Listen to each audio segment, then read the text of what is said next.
이것도 안 켜졌네요. 아유. 제가 좀 오늘 제정신이 아닌가 봐요. 자, 오늘 본문의 말씀을 우리가 좀 살펴보도록 하겠습니다. 오늘 본문은 이 하나된 교회가 어떻게 실제적으로 지난주와 좀 유사하지만 조금 다른 측면을 이야기를 하고 있어요. 실제적으로 한 가족으로 살아가는 방식이 무엇인지에 대해서 우리가 좀 살펴봤으면 좋겠습니다. 먼저 17절과 24절은 지체가 된 신자는 마음을 새롭게 함으로 새 사람을 입으라 조언하고 있어요. 그래서 우리가 한 가족으로 살아가는 것은 우리 힘으로 안 된다는 거죠. 어떻게 해야 되는 거예요? 우리의 마음이 날마다 새 사람을 입지 않으면 이 일들이 불가능하다는 걸 좀 보여주고 있어요. 먼저 17절과 19절은 성도에게 합당하지 않는 삶에 대해서 이야기를 하고, 또 20절과 24절은 새 사람으로서의 당연한 삶의 방식을 서로 대조하면서 좀 보여주고 있습니다. 17절과 24절을 한번 우리 선미자매가 좀 읽어 주시겠습니까? 그러므로 내가 이것을 말하며 주 안에서 증언하노니 이제부터 너희는 이방인이 그 마음에 허망한 것으로 행함같이 행하지 말라.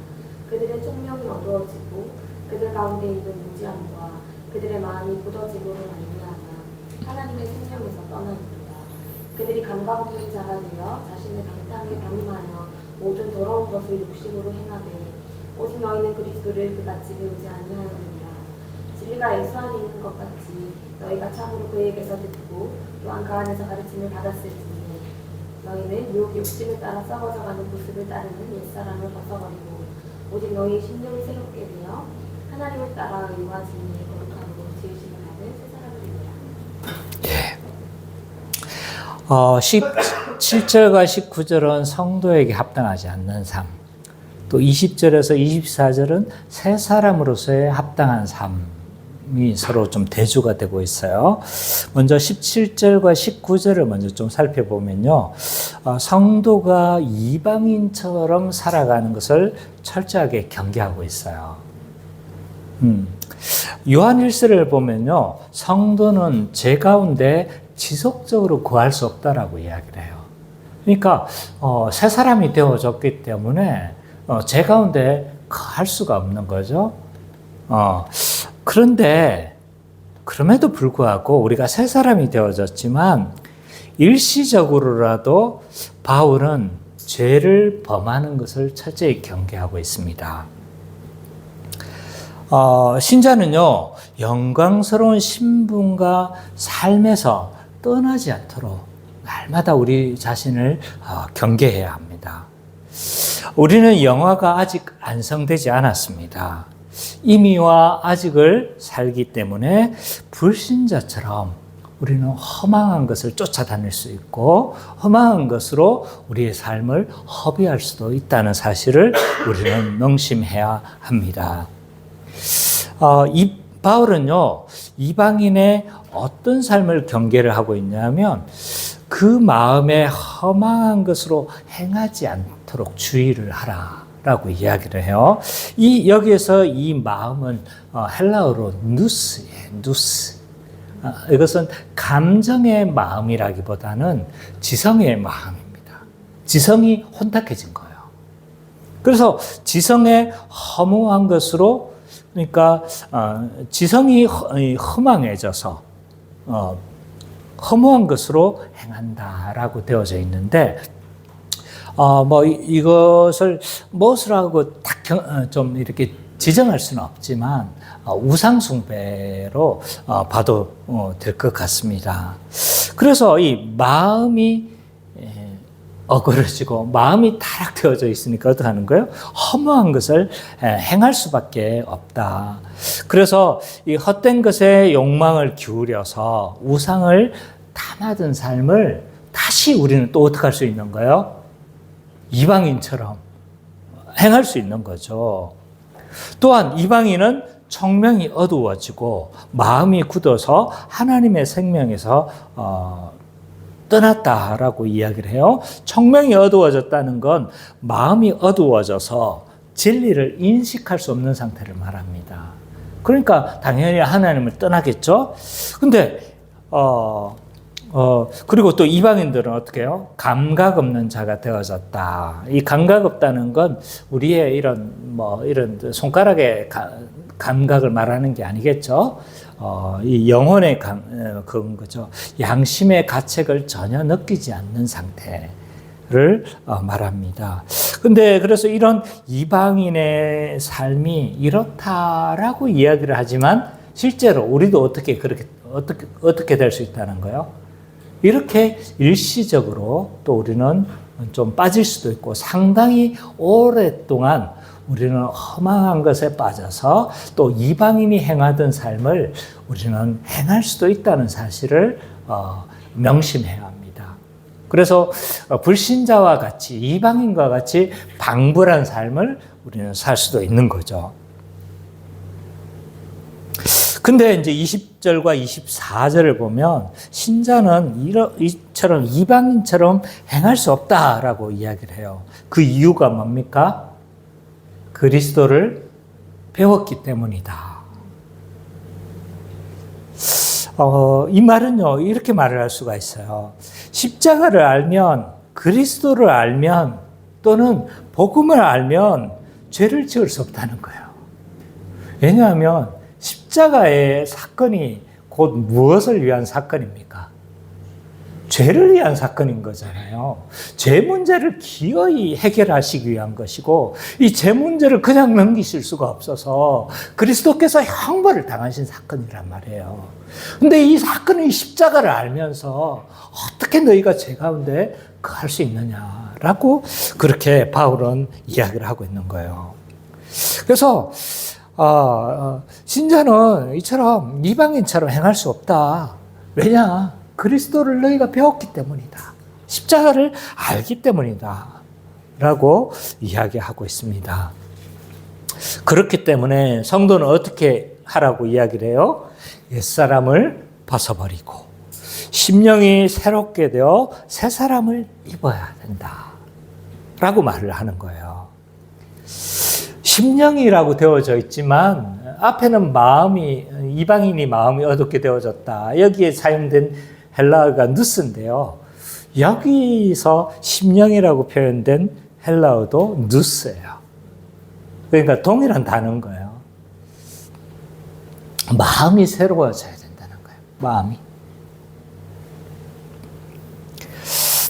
성도는 이미 옛사람을 벗어버리고 새사람을 입은 존재입니다. 그러나 이미와 아직의 우리는 긴장 상태에 살고 있습니다. 여전히 사탄은 우리를 앞에서 2장에서도 살펴봤지만 미혹하고 세상의 풍조로 또 우리의 마음이 여전히 타락한 부분이 흔적이 남아있기에 해요. 우리가 어떻게 할 수 있는 거예요? 이방인과 방불한 삶을 살 수 있는 거죠. 그래서 이방인처럼 행할 가능성이 여전히 남아있기 때문에 우리는 날마다 마음을 새롭게 해야 돼요. 심령이 새롭게 되어져야 된다. 여기서 사용된 영어는 리뉴입니다. 리뉴. 헬라어로는 아나네오, 새롭게 하다, 갱신하다. 시제는요, 현재 시제예요. 현재 시제가 우리가 잘 알다시피 그 시제가 어떻게 한가요?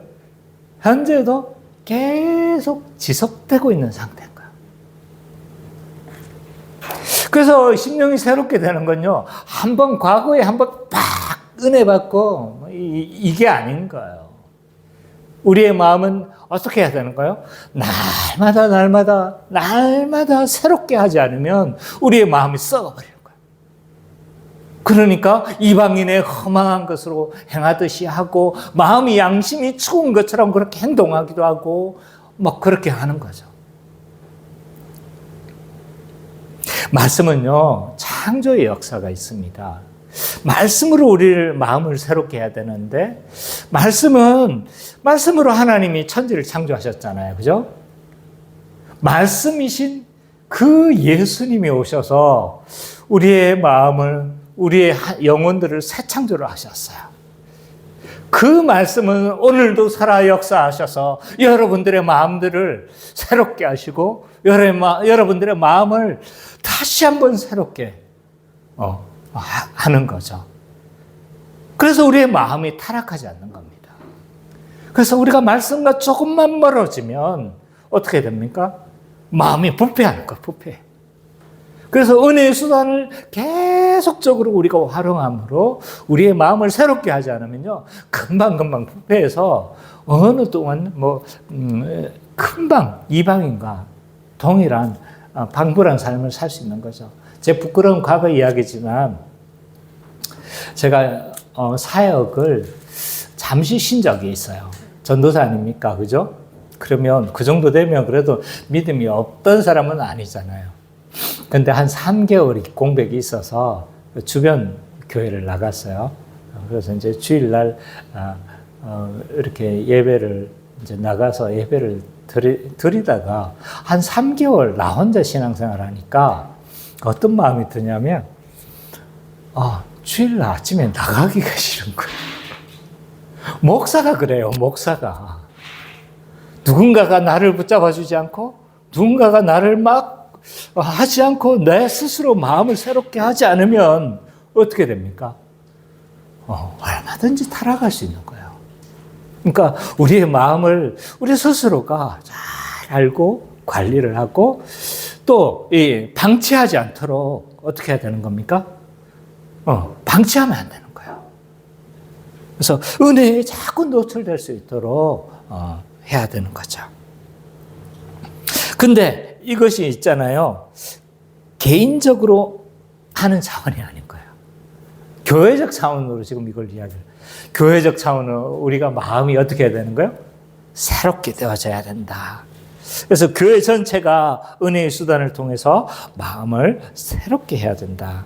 몇 명만 해서는 안 되는 건 거죠. 왜냐하면 그 은혜에서 제외된 사람이 어떻게 하는 거예요? 교회에 문제를 일으키는 거예요. 교회에 문제를 일으키고 하나됨이 무너지게 하고 한 가족이 불가능되게 하고 자꾸 이렇게 되어지는 겁니다. 그래서 우리 한 사람 한 사람은 스스로 책임의식을 가져야 되고 또 한 사람이 막 또 잠깐 뺏가닥 할 수 있잖아요. 그죠? 뺏가닥 하면 어떻게 해야 되는 거예요? 들어오라고. 이렇게 우리는 서로에 대해서 뭘 해야 되는 겁니까? 간섭해야 되는 거예요. 우리는 개인주의가 너무 자꾸 길어지는데 죄송합니다. 개인주의가 너무 우리가 익숙해져 있어서 그 사람이 막 뺏가닥하고 나가잖아요.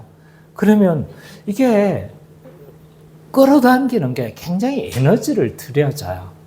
왜냐하면 악역을 자체해야 되잖아. 악역을 자체해야 되고 좋은 소리 안 듣고 그런 거죠. 그렇기 때문에 우리는 서로를 지켜줘야 된다.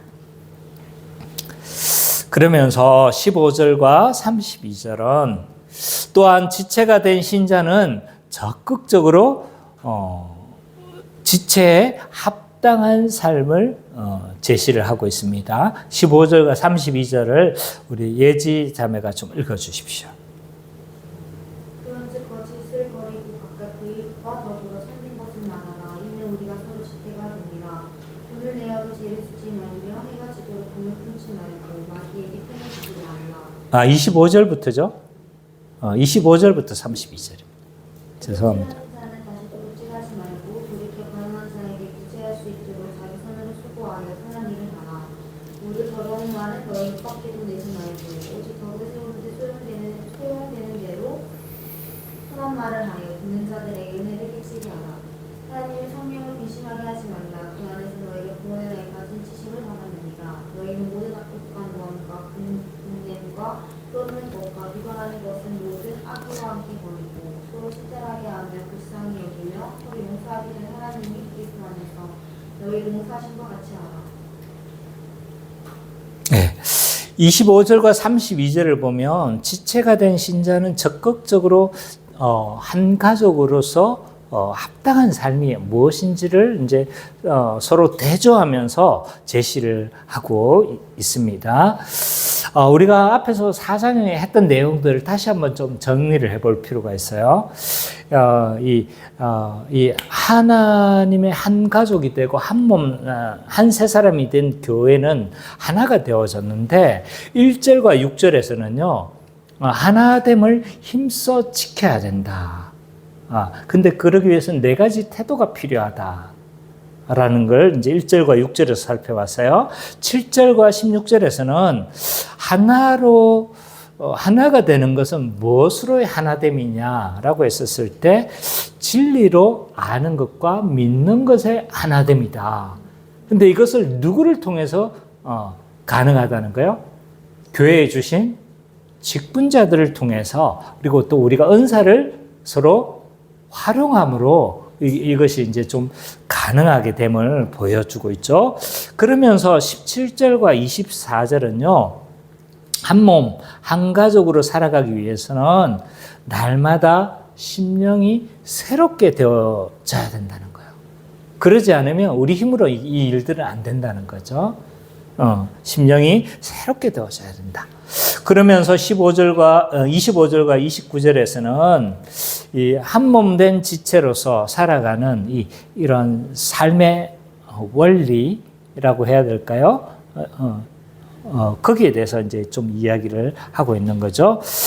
이렇게 한 몸됨의, 한 가족됨의 삶의 원리를 네 가지 항목에서 서로 옛사람과 새사람을 서로 대조해 가면서 좀 설명하고 있어요. 첫 번째가 뭡니까? 25절에 있죠. 성도는 뭘 버리고, 거짓을 버리고, 이웃과 더불어 참된 것을 말해야 된다. 라고 하고 있는 거죠. 서로 대조의 모습이 있는 거예요. 옛사람은 뭐 하는 거예요? 거짓되게 행하고, 거짓을, 참된 것을 말하지 않죠. 그래서 거짓을 버리고 이웃과 더불어 참된 것을 말해야 된다라고 이야기를 하고 있는데, 이 성도가 거짓을 버린다는 이 말은요, 피상적인 대화나 관계를 버리는 것을 의미합니다. 그래서 왜 사람을 대할 때 뭐라고 해야 될까요? 진실하게 대하지 않고 그냥 겉으로 좀 가식적으로 대하는 것을 버려야 된다는 거예요. 진실함으로 대해야 된다는 거죠. 진실한 관계를 하라, 이 말인 거죠.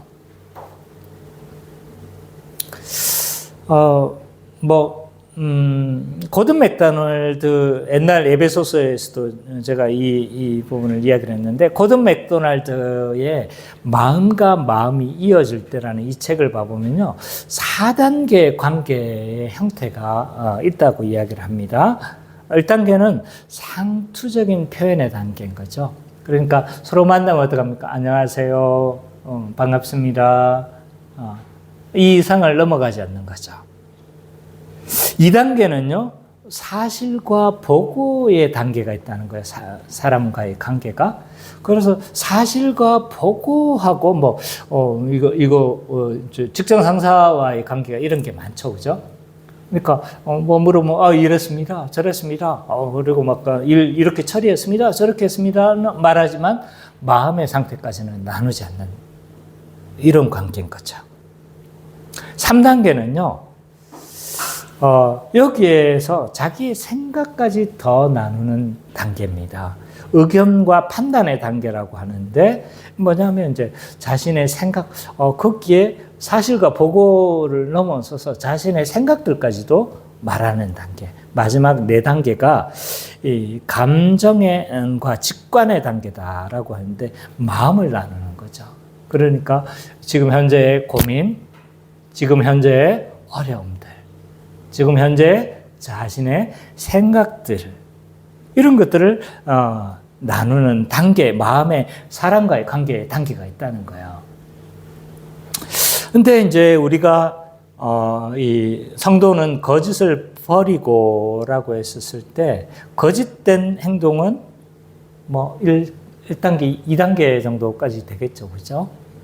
우리의 마음까지는 나누지 않는. 그래서 우리는 진실하게 사람을 대하고, 그래서 내가 많이 요청하는 게 뭡니까? 예면 예고, 아니오면 아니와라 라고 이야기를 하는 거죠. 그래서 사람이 서로 막 판단하는 단계까지 저게 진실일까? 저 말이 진짜 마음일까? 이렇게 생각하면 피곤해집니다. 그래서 예면 예고, 아니오면 아니오 해야 돼요. 우리는 자꾸 막 체면 문화가 있어가지고 실제는 예인데 아니오라고. 밥 먹고 왔어? 그러면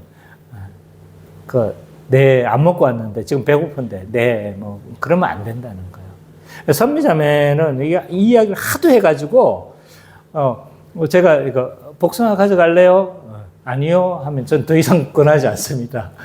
왜냐하면 사실을 이야기를 하거든요. 그러니까 내가 판단을 안 해요. 그래서 그 말을 그대로 믿는 거예요. 그래서 우리의 관계는 그런 관계가 돼야 되는 거예요. 그래서 마음의 상태를 막 해석하는 단계까지 가서는 좀 많이 피곤해지죠. 그래서 우리는 피상적인 관계를 버리고 진실한 관계를 해야 합니다. 그래서 내가 하는 그대로를 상대방이 우리는 믿을 수가 있어야 돼요. 또 분이 생겨도 죄를 짓지 말고 해가 지도록 분을 품지 말라라고 이야기를 하고 있는 거죠. 분이 날 때 조심해야 되는 거죠. 이건 저도 참 많이 경험합니다. 분이 나면 죄를 짓기 쉬워요. 그래서 선을 넘어버리면 이 관계가 깨지는 거죠.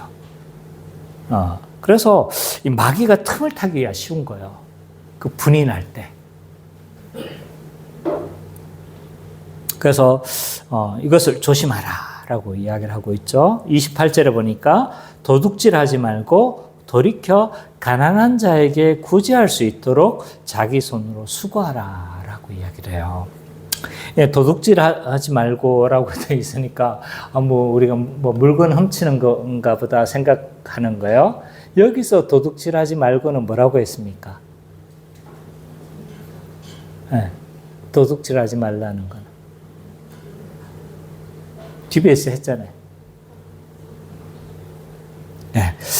여기서 말하는 도둑질하지 말라는 건 수고하지 않고 다른 사람의 것을 착취하려 한다든지 받기만 하려고 하는 태도를 도둑질이라고 합니다. 그래서 이 표현들이 사실 그런 사람들 도둑질 심보를 가졌다라고 도둑놈 심보라고 하나요? 그래서 이게 신자는 어떤 자입니까? 자기가 수고해서 자기의 것을 나누어 주는 자가 신자예요. 근데 어떻게 하는 거죠? 계속 받기만 하려고 하면 한가족으로 살아갈 수 있겠습니까? 계속 이 사람은 도와줘야만 하고 이 사람은 계속적으로 정서적인 돌봄이 계속적으로 필요하고 이러면 어떻게 되겠어요? 한가족으로 살아가기 힘든 거죠. 그러니까 도둑질하지 말고 돌이켜 가난한 자에게 구제할 수 있도록 자기 손으로 수고하라 라고 이야기를 하고 있습니다. 그 다음에 더러운 말은 입 밖에도 내지 말고 오직 덕을 세우는데 소용되는 선한 말을 하라 라고 해요. 더러운 말은 악한 말, 미혹하는 말, 비난하는 말, 이런 말이겠죠. 덕을 세우는 말은요, 진리를 전하고 진리를 경고히 하고 진리대로 살도록 그렇게 하는 말이 덕을 세우는 말이다 라고 할 수 있습니다. 그래서 교회는 하나님의 성령을 근심하게 하지 말아야 된다. 왜냐하면 성령님은 인격적인 존재이신 거죠. 그래서 성령을 근심하지 않게 하기 위해서 성도는 함께 버려야 될 것에 대해서도 설명을 하고 있습니다. 모든 악독, 노함, 분냄, 떠드는 것, 비방하는 것, 모든 악의와 이런 것들을 버려야 된다. 반대로 취해야 될 건 서로 친절하게 하며 불쌍히 여기며 서로 용서해야 된다라고 이야기를 하고 있죠. 하나하나 설명하기에는 너무나 많아서 제가 그 단어 하나의 의미들이 거의 분명하기 때문에 더 이상 설명하지는 않겠습니다. 근데 여기서 중요한 건 뭐냐면요. 서로예요. 서로. 한 몸인 교회는요. 서로 돌볼 책임을 가지고 있고 서로 해야 될 책임을 가지고 있다는 거예요. 만약 한 가족 된 사람이 계속 일방적으로 피해를 입고 일방적으로 헌신해야 되고 일방적으로 하게 되어지면 한 가족으로 살아갈 수 있겠습니까? 어려운 거죠. 그죠? 그래서 우리는 유한한 존재이기 때문에 계속적으로 일방적으로 어떤 사람을 필요하다면 계속 해야 될 수도 있는 거죠. 그러나 우리가 이제 다른 사람은 다 하는데 한 사람이 하지 않을 때 이것들이 참 힘든 거죠. 그래서 우리는 서로 돌볼 책임을 가진 존재다. 서로 친절하게 하고 서로 불쌍히 여기며 서로 용서해야 된다. 그래서 그렇게 말씀하고 있습니다. 이렇게 할 때 교회는 충만해지고 이렇게 할 때 교회는 지속 가능성이 굉장히 높아집니다.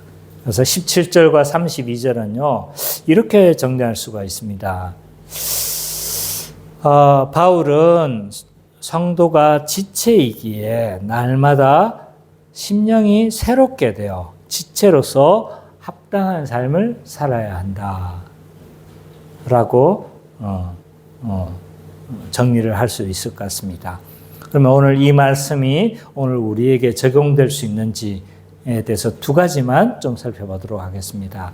한 가지는요, 교회는 한 가족으로 살아가기 위해서 늘 마음을 새롭게 해야 합니다. 성도는 이미 옛사람을 벗어버리고 새사람을 입은 사람입니다.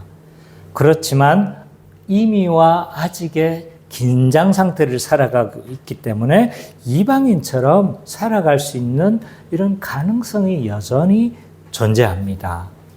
그렇기 때문에 심령의 상태를 늘 새롭게 관리하지 않으면 곧 마음이 타락되어지고 마음이 부패해져서 금방 자기를 위해서 살아가게 되고 자기만 생각하는 이런 삶의 형태로 옛사람의 마음의 상태로 부패해지기 쉽다는 사실을 우리는 명심해야 합니다. 그래서 우리의 마음이 새롭게 되지 않으면요, 늘 이방인처럼 또 이방인과 방불한 삶을 늘 살아갈 수 있는 거죠. 그래서 성경에서는 곳곳에서 너희의 마음을 새롭게 해야 된다라는 구절들이 있습니다. 오늘 본문에도 있고요. 로마서 12장 2절 한번 찾아보죠. 12장 2절. 여기도 마음을 새롭게 하라고 했는데 여기도 이 마음은요, 누스예요. 누스. 로마서 12장 2절. 같이 한번 읽어보도록 하겠습니다. 다 찾았나요? 로마서 12장 2절 시작.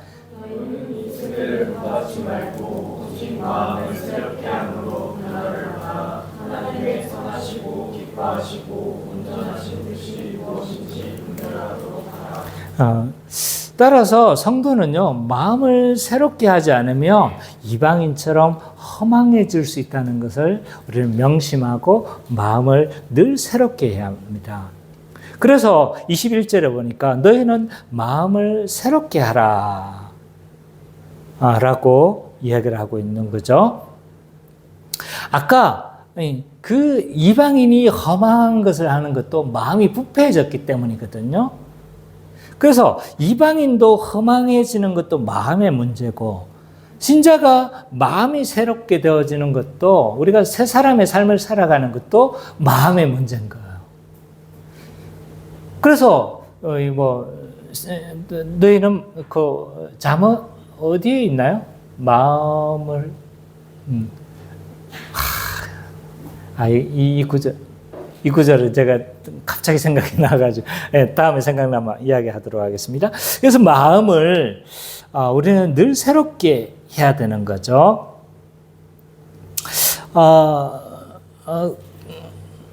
그래서 이 새 사람으로 살기 위해서는 심령이 새로워져야 되는데 이제 아까 이야기했던 것처럼 이제 현재 시제이기 때문에 계속 반복적으로 매일의 삶에서 계속적으로 이 마음을 새롭게 하는 것이 필요합니다.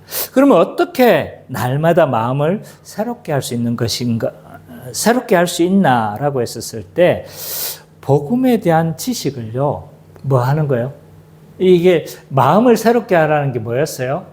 감정의 마음이 아닌 거죠. 그래서 이 감정을 막 이렇게 하라는 게 아닌 거예요. 마인드. 하트가 아니고 마인드. 그래서 우리 이 감정의 마음이 아니라 지성의 마음을 날마다 새롭게 해야 된다. 라고 이야기를 하고 있는 거죠. 그렇기 때문에 복음에 대한 지식을 듣고, 복음에 대한 지식을 공부하고, 복음에 대한 설교를 들음으로, 또 묵상함으로, DBS를 함으로 우리 마음이 어떻게 되는 거예요? 계속적으로 새롭게 되어지는 거다라고 할 수가 있습니다. 로마서 10장 17절에 보면 이렇게 말씀하고 있습니다. 그러므로 믿음은 들음에서 나며 들음은 그리스도의 말씀으로 말미암느니라 라고 말을 하고 있는 거죠. 그래서 그 말씀을 우리는 들을 때 믿음이 생겨나는 거예요. 믿음이 생겨나니까 어떻게 되는 거예요? 말씀대로 살아가려고 하는 의지가 생기고, 죄악된 마음으로 험한 것을 행하지 않는 거죠. 그래서 우리의 마음이 새롭게 되어지는 건요, 말씀을 계속적으로 들음으로, 말씀을 계속적으로 묵상함으로 믿음을 더욱 어떻게 하라는 거예요? 충만케 하라. 믿음을 더욱 견고케 하라 하고 동일한 말이라고 할 수가 있습니다. 그래서 우리는 어떻게 해서든 은혜의 자리에 노출되도록 힘써야 합니다. 가장 기본적인 건요, 공예배를 충실하게 잘 참여하는 것이 필요합니다. 이 공예배는요, 이 믿음을 불러일으키는 최고의 은혜의 수단이다라고 하는 것이 교회적으로 늘 이것을 인정해 왔어요. 저도 그렇게 생각합니다. 교회는 모든 은혜의 수단이 다 몰려 있습니다. 목사를 통해서 설교를 통해서 은혜의 수단이 되어지고, 또 기도하는 시간을 통해서 우리가 마음이 또 새로워지고, 또 찬양을 통해서 우리의 마음이 또 새로워지기도 하고, 모든 은혜의 수단이 몰려 있기 때문에 이 웨스트민스터 예배 모범에서는 말씀의 설교는 구원에 이르도록 하는 하나님의 탁월한 수단이다 라고 웨스트민스터 신앙고백서 예배 모범에 이것을 규정하고 있습니다. 그렇기 때문에 우리는 공예배에 충실하는 것이 얼마나 중요한지 모릅니다. 물론 이 공예배가 그런 개인의 경건의 때문이기도 하고, 또 이게 주일 성수가 얼마나 중요한가는 제가 많이 설명을 했잖아요. 그죠? 그렇기 때문에 공예배에 우리는 최대한 충실해야 한다. 또한 이 은혜의 수단인 성찬을 통해서 우리가 마음을 새롭게 할 수도 있습니다. 이 성찬은 보이는 설교다. 보이는 은혜의 수단인 거죠. 그렇기 때문에 우리가 아직 성찬을 하고 있지 않지만 우리가 성찬을 통해서 우리의 마음이 새로워질 수 있습니다. 또 이 성도의 교제를 통해서 우리의 마음이 새롭게 되어지는 것이 필요합니다.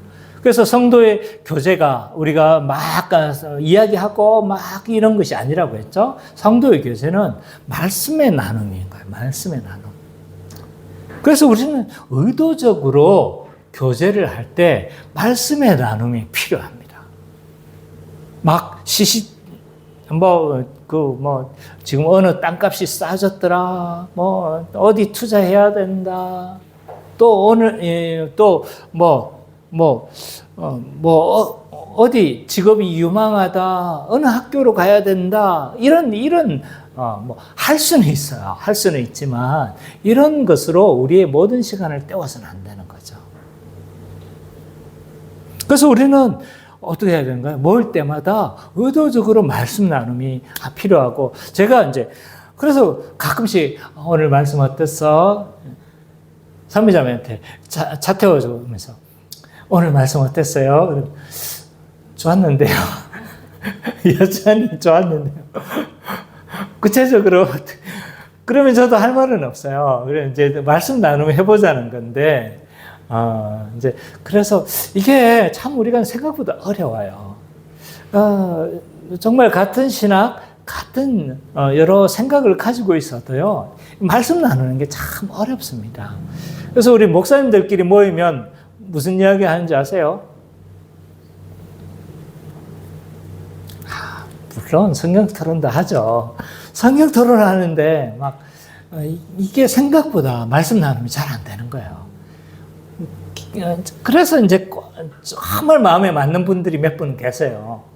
그래서 주기쁨 교회라든지 이정우 목사님이라든지 이런 심수구 목사님이라든지 이런 마음 맞는 목사님들하고 또 어떻게 하는 거예요? 또 말씀 나누면 하는 거예요. 목사님들도 모이면 서로 관심사가 달라요. 어떤 목사님은 청소년, 또 어떤 목사님은 또 교회적 환경이 너무 다른 거예요. 그래서 어떤 목사는 교회가 크고 어떤 목사는 교회가 너무 어려워. 그러니까 이 말씀 나누는 게, 이 말씀을 기반으로 해서 나눈다는 게 쉽지는 않다는 건 알아요. 그렇지만 우리가 어떻게 해서든지 말씀을 나누도록 힘써야 합니다. 이렇게 할 때 우리의 믿음이 새로워지고 믿음이 생겨나고 또 한가족으로 살아갈 수 있죠. 그래서 우리가 한가족으로 살아가지 못한 가장 큰 이유가 뭐냐? 한가족임을 믿지 못하기 때문이다. 그래서 믿음이 회복돼야 된다는 이야기 또 같은 맥락입니다. 두 번째, 교회는 한가족으로 살아가기 위해서 서로 합당하게 행해야 됩니다. 성도는 거짓을 버리고 이웃과 더불어 참된 것을 말해야 합니다. 거짓을 버리라는 것은 피상적인 대화나 관계를 버리고 진실한 관계를 해야 된다는 거죠. 그래서 성경에서는요, 진실한 관계, 진실한 말을 하라는 것이 너무나 많이 있습니다. 십계명에도 그 정신이 있어요. 십계명에서도 거짓 증거하지 말라는 것도 그 정신을 좀 살펴보면요, 진실함이 그 안에 배어져 있거든요. 로마서 12장 9절, 고린도후서 6장 6절,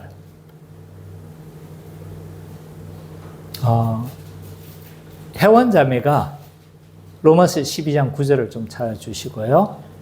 혜림이가 고린도후서 6장 6절을 찾을 수 있겠어요? 네.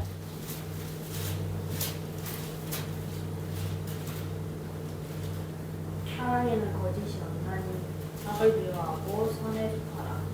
고린도후서 6장 6절. 그 땅을 뒤질 것을 찾는 자비하는 인연의 감사와 거짓이 없는 사람. 네, 사랑에는 거짓이 없다고 이야기를 하는 거예요. 12장 9절에서도 사랑에는 거짓이 없나니, 사랑에는 거짓이 없는 거예요. 그리고 고린도후서 6장 6절에도요, 거짓이 없는 사랑과, 우리의 사랑은요, 거짓이 없어야 돼요. 그래서 예면 예고, 아니면 아니어야 돼요. 그리고 이 피상적인 관계는 이 관계를 시들어 버리게 만듭니다. 우리 그렇잖아요. 자기 늘 감추고 자기 말을 하지 않는 사람은 어떻습니까? 다가가기 쉽습니까? 어렵죠, 그죠? 그래서 위선적인 관계에서는 사랑하기가 어렵습니다. 그래서 사랑 안에서 우리는 거짓을 버려야 돼요. 또 사랑 안에서 참는 것도 말해야 돼요. 앞에 설교에 지난주 설교에서도 비슷한 맥락이 있었죠. 우리는 사랑 안에서 참된 것을 말해야 합니다. 진리를 왜곡하지 않고 그대로 말해야 합니다. 그러나 그 의도가 뭔가요? 상대를 세우려고 하고 상대를 살리려고 하는 말이야 합니다. 그래서 사랑 안에서 사랑의 동기로 근데 어떤 것을 말해야 되는 거예요? 참된 것을 말하는 거죠.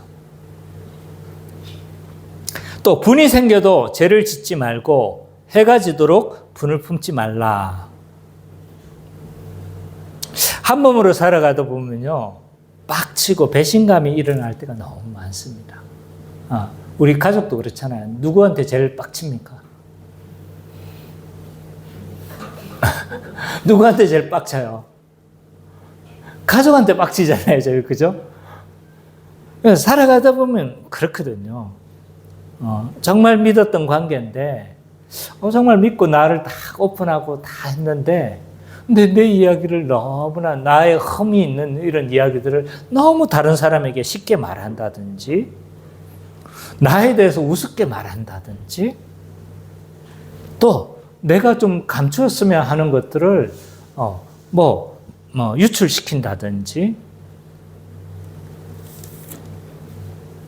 믿었던 관계이기 때문에 우리가 금이 가기가 쉬운 거죠. 그래서 분이 날 수가 있어요. 근데 이 분이 날 때 조심해야 된다. 정말 그렇습니다. 분이 날 때 조심해야 돼. 네. 저는 그런 것 같아요. 그래서 여기서 분이 날 때 내가 행동을 해버리잖아요. 그러면 이제 복수의 말을 한다든지, 우리는 은근히 또 받아치잖아요. 그죠? 복수의 말을 한다든지, 또 뒤에 웅쳐뒀다가 어느 순간 터트린다든지 이래버리면 이제 순식간에 교회의 하나됨이 상실되겠죠. 또 도둑질하지 말고 돌이켜 가난한 자에게 구제할 수 있도록 자기 손으로 수고해야 된다. 그래서 우리는 서로를 세워가는 자이지만 일방적으로 계속적으로 도움을 받으려고 하는 이 도둑질의 태도는요, 한 몸으로 살아가게 하는데 굉장히 어려움을 낳게 합니다. 그래서 우리가 한 몸, 한 가족으로 살아가고 서로 구제하고 뭐 이런 구제를 하고 또 공식적인 이제 구제를 사실은 우리 11조로 하는 거거든요. 11조를 통해서 가난한 자들을 구제하고 또 11조를 통해서 또 목회자의 또 사례들을 이렇게 되어지는 건데 실제로 이제 구약에서도 그렇게 되어졌었고, 그래서 그렇기 때문에 이제 11조를 통해서 우리가 가난한 자들을 구제하지만 그럼에도 불구하고 일방적으로 우리가 받으려고만 하고, 나 지금 어려워서 이제 한 몸으로 살아가는 것들을 포기를 해버리면 이게 좀 굉장히 교회가 어려워지는 겁니다. 그래서 우리는 제일 먼저 한 몸으로 살아가기 위해서 도둑질하지 않기 위해서 우리는 제일 먼저 해야 될 게 뭘까요? 그거는 이제 그렇죠. 가장 기본적인 거긴 하지만 제일 필요한 건요, 자기를 책임지는 거예요. 자기를. 그래서 자기의 문제가 있잖아요. 그래서 너무 궁핍해지지 않도록, 또는 자기가 여러 가지 좀 도움을 받지 않도록 어떻게 해야 되는 거야? 자기를 먼저 책임지는 게 필요합니다. 그리고 여유가 생길 때 어떻게 하는 거예요? 돕는 거죠. 그래서 자기를 제일 먼저 책임을 져야 돼요. 그래서 내가 일을 할 수 있는데 일을 안 하고 이런 것들은 안 된다는 거예요. 자기를 먼저 책임을 지라. 그리고 어느 정도 책임을 지고 여유가 되면 어떻게 되는 거죠? 당연히 이제 11조도 하고 해야 되는 거겠죠. 그죠?